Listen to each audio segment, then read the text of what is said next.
আজকের কথার বিষয় হলো মনের চঞ্চলতা। আমাদের মন অত্যন্ত চঞ্চল, কখনো এক জায়গায় স্থির থাকতেই পারে না। তাই আমাদের জীবনের উপলব্ধি, আমাদের জীবনটা কি সুন্দর না দুর্বিষহ, এটা প্রত্যক্ষ বা পরোক্ষভাবে এই মনই নির্ধারণ করে। ভগবান শ্রীকৃষ্ণ শ্রীমদ্ ভগবদ্ গীতায় বিভিন্ন শ্লোকের মাধ্যমে সেই চঞ্চল মনকে শান্ত করার পথ দেখিয়েছেন। আসুন সেখান থেকেই শ্লোক পড়ছি। আজকের তৃতীয় অধ্যায় শ্লোক ৩৫। ভগবান শ্রীকৃষ্ণ বলছেন, শ্লেয়ান সাধর্ম বিগুণাঃ পরধর্মাৎ সানুষ্ঠিতাৎ সাধর্মে নিধনাং শ্রেয়ঃ পরধর্ম ভয়াবহ। বাংলায়, উত্তম রূপে আচরিত অন্য ধর্ম হতে গুণরহিত নিজ ধর্মই শ্রেষ্ঠ। নিজ ধর্মে মৃত্যু ও কল্যাণকারক, কিন্তু পরধর্ম ভয়ানক। এই শ্লোক অনুসারে আমাদের জীবনে এই চঞ্চলতা বা অস্থিরতার একটা অন্যতম কারণ হচ্ছে অন্যের জীবন বা জীবিকা বা সাফল্যকে আমরা যখন তুলনা করি নিজেদের সাথে।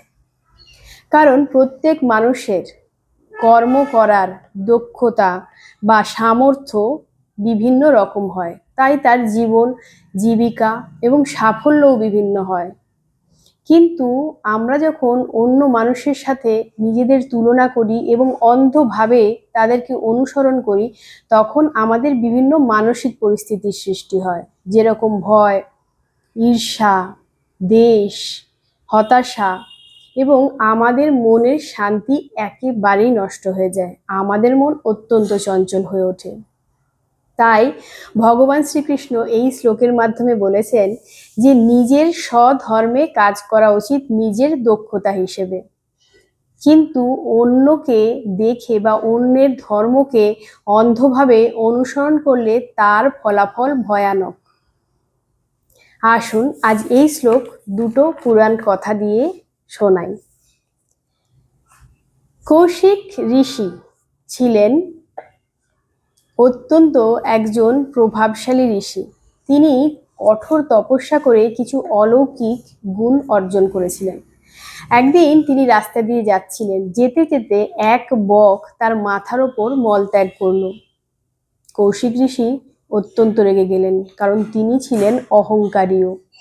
যখনই তিনি বকের দিকে তাকালেন, বকটি সাথে সাথে পুড়ে গেল।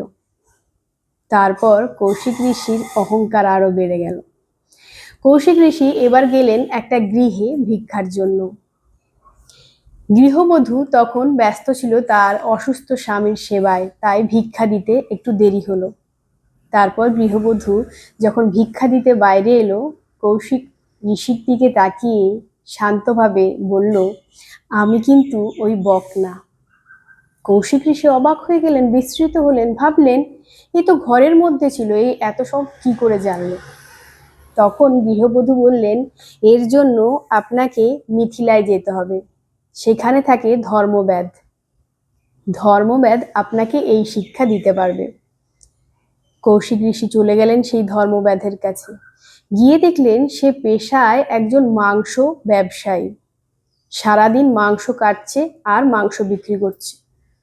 কৌশিক ঋষি তখন বিস্মিত হলেন, ভাবলেন সারাদিন ধরে এই হিংসার কাজ করছে, এ কি করে আমাকে শিক্ষা দেবে।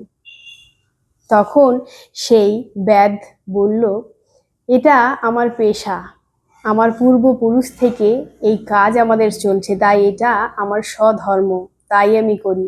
কিন্তু এছাড়াও আমি বাকি সময় ভগবানের সেবা করি, আমার পিতামাতার সেবা করি। অর্থাৎ এই কাহিনীতে ধর্মব্যাধ যেই কাজটা করছিল, মাংস কেটে বিক্রি করা, সেটা সমাজের চোখে হতে পারে ত্রুটিপূর্ণ, সেটা সমাজের চোখে হতে পারে নিচু, যেটা এখানে শ্লোকে বলা হয়েছে বিগুণাঃ, কিন্তু সে তার স্বধর্মে এবং পবিত্র মনে করে সে সেই কাজটা করে, অর্থাৎ সে স্বধর্মে থাকে।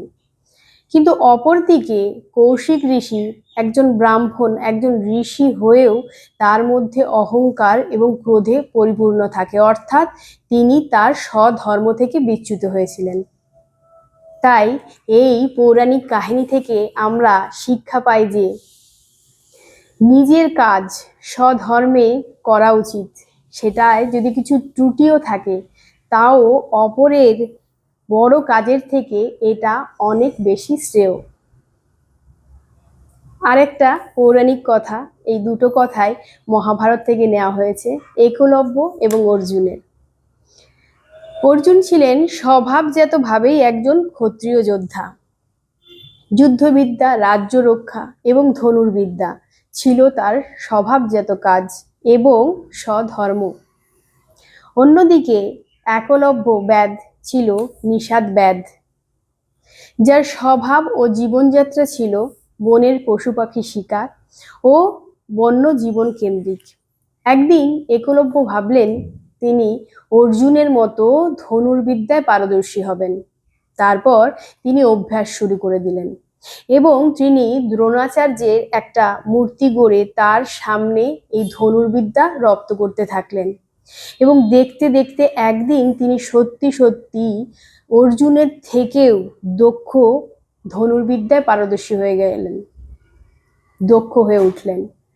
তারপরে যখন তিনি এতটাই দক্ষ হলেন অর্জুনের থেকে বেশি, তখনকার সমাজ ব্যবস্থা এবং রাজনৈতিক পরিস্থিতিতে এটা পরধর্ম অনুশীলন হিসেবে ধরা হলো এবং ফলস্বরূপ তাকে তার বৃদ্ধাঙ্গুলি গুরু দক্ষিণা হিসেবে দিতে হয়েছিল।